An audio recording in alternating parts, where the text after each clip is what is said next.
আসসালামু আলাইকুম দর্শক, আরো একটি সুন্দর সংবাদ আপনাদের সামনে আজকে উপস্থাপন করব।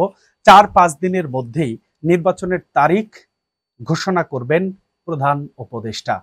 অর্থাৎ আগামী ৪ থেকে ৫ দিনের মধ্যেই আগামী ত্রয়োদশ জাতীয় সংসদ নির্বাচনের একটি নির্দিষ্ট তারিখ বা সুনির্দিষ্ট একটি দিন ঘোষণা করবেন বর্তমান অন্তর্বর্তীকালীন সরকারের প্রধান উপদেষ্টা ডক্টর মোহাম্মদ ইউনূস। জাতীয় পার্টির কাজী জাফর চেয়ারম্যান মোস্তফা কামাল হায়দার বলেছেন, ৪-৫ দিনের মধ্যেই প্রধান উপদেষ্টা ডক্টর মোহাম্মদ ইউনূস আগামী জাতীয় সংসদ নির্বাচনের তারিখ ঘোষণা করবেন।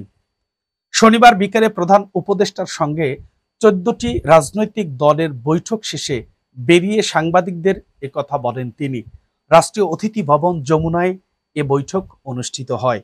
এ প্রসঙ্গে মোস্তফা কামাল হায়দার বলেন, প্রধান উপদেষ্টা বলেছেন তিনি আগামী ৪-৫ দিনের মধ্যে নির্বাচন ঘোষণা করবেন। এর চেয়ে আনন্দের বার্তা আর কি হতে পারে?